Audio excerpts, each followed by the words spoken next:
నిన్న వాలంటీర్లకి ధర్మాన ప్రసాదరావు గారు దిశానిర్దేశం చేశారు. అదొక్కసారి నేను జాగ్రత్తగా ఫోకస్ చేయాలి. వీర ఏజెంట్గా లోపల కూర్చోవలసి వస్తుంది. జ్ఞాపకం పెట్టుకోండి, నీకు అప్డేట్ లేదు, ఆ బ్యారియర్స్ ఏం లేవు. వాలంటీర్ అయితే సర్వీసింగ్ ఏం లేవు. అదంతా వాలంటీర్ ఏజెంట్గా కూర్చోవలసిన పరిస్థితి వస్తుంది.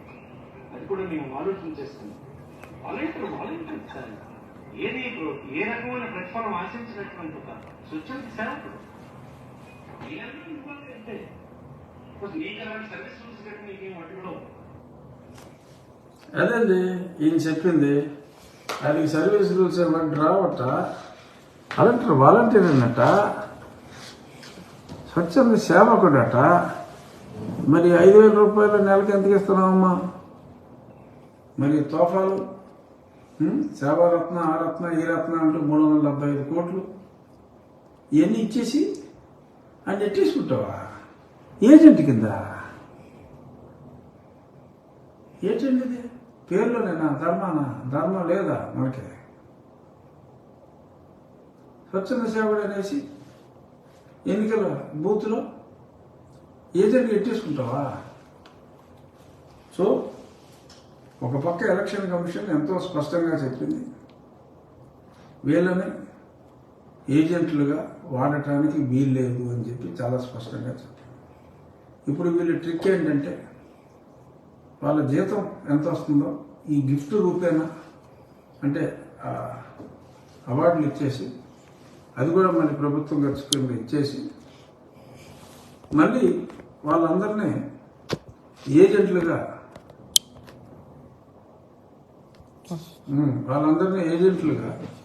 పెట్టి పని చేయించుకోవాలని చెప్పి. ఎందుకంటే వీళ్ళు అలా దెయ్యంగా కనపడుతూ ఉంటాడు అనమాట వాలంటీర్. ఆ వాటర్ వచ్చేటప్పటికి అంటూ ఉంటాడు అనమాట. అలా ఇన్ఫ్లుయెన్స్ చేయాలని చెప్పి చూస్తున్నారు. అదేం కుదరదమ్మా ప్రసాద్ గారు, అదేం కుదరదు.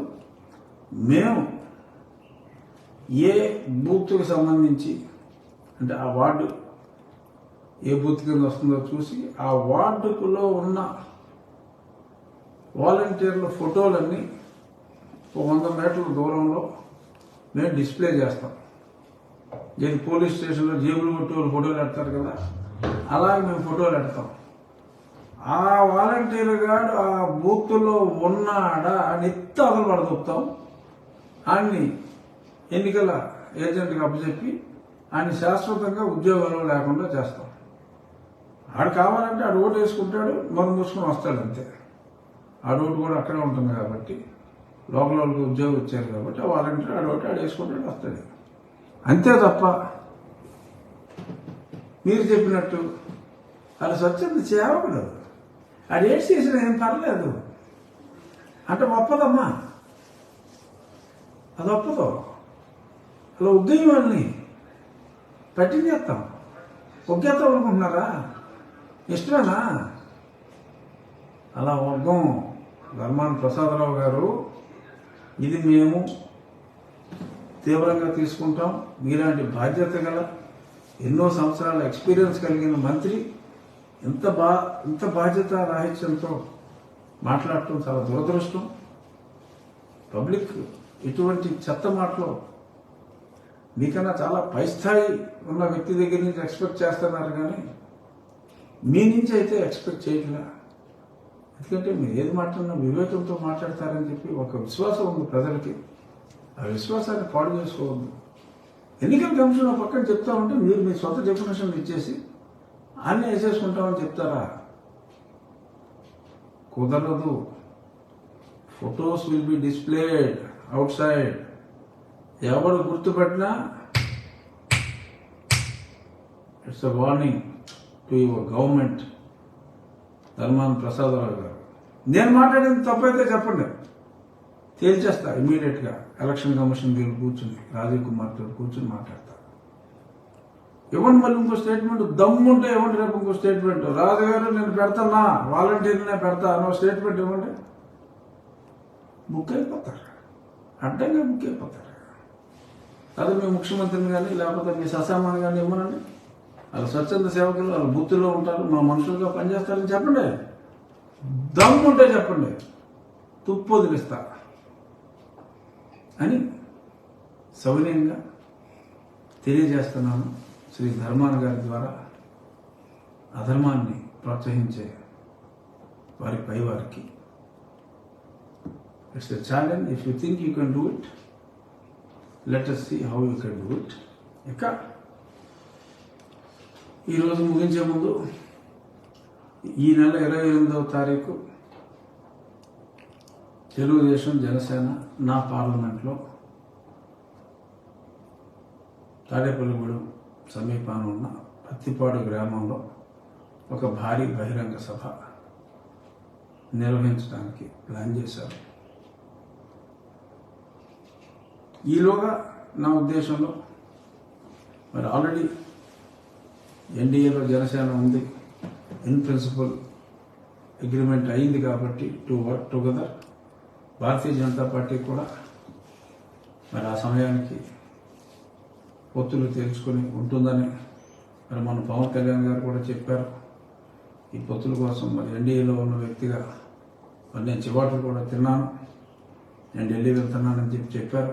బహుశా ఆయన వెళ్ళే ఉండొచ్చు.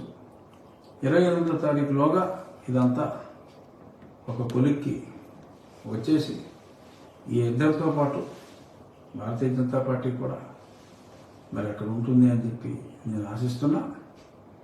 నేను వస్తున్న ఆ మీటింగ్కి, నా నియోజకవర్గంలో జరిగే ప్రతిపక్ష కూటమి మీటింగ్కి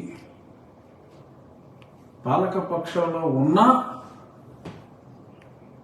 ప్రతిపక్షమైన నేను ఆ మీటింగ్లో ఉంటాను, స్టేజ్ మీద. ఈలోగా ఇవ్వాల్సిన కంప్లైంట్లన్నీ ఇచ్చేసి మేబీ ఇవాళ రేపు ఈ దిక్కుమాలిన పార్టీకి నా రాజీనామా పత్రం సమర్పిస్తాను. అలాగే నా ఎంపీకి సో కూటమి తరఫున I'm going to contest. Jaganmohan Reddy ఏం రాసుకుంటారో రాసుకోండి మీ పేపర్లో. 2 సంవత్సరాల నుంచి చెప్తున్నా, ఎవ్వరూ ఊహించక ముందే చెప్పా ఈ 3 పార్టీలు కలిసి పోటీ చేస్తాయని.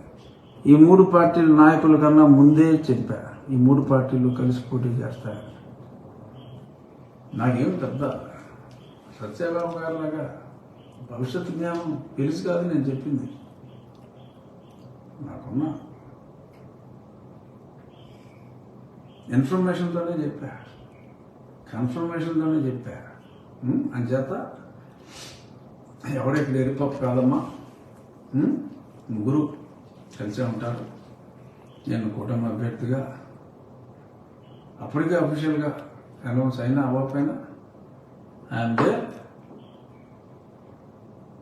అసలు, and I will be there as the candidate. Party suspense అప్పటికి తేలిపోతుంది, తేలకపోతే ఇంకో 2 రోజులు పడుతుంది. తేలితే పలానా పార్టీ అభ్యర్థిగా కూటమి తరఫున, తేలకపోతే కూటమి తరఫున అభ్యర్థిగా, గుర్తేదో ఇంకా అప్పటికి తెలియని వ్యక్తిగా నేను ఉంటున్నా. ఆ మీటింగ్లో ఉంటా. ప్రజలందరూ చాలా పార్టీ అభిమానులు,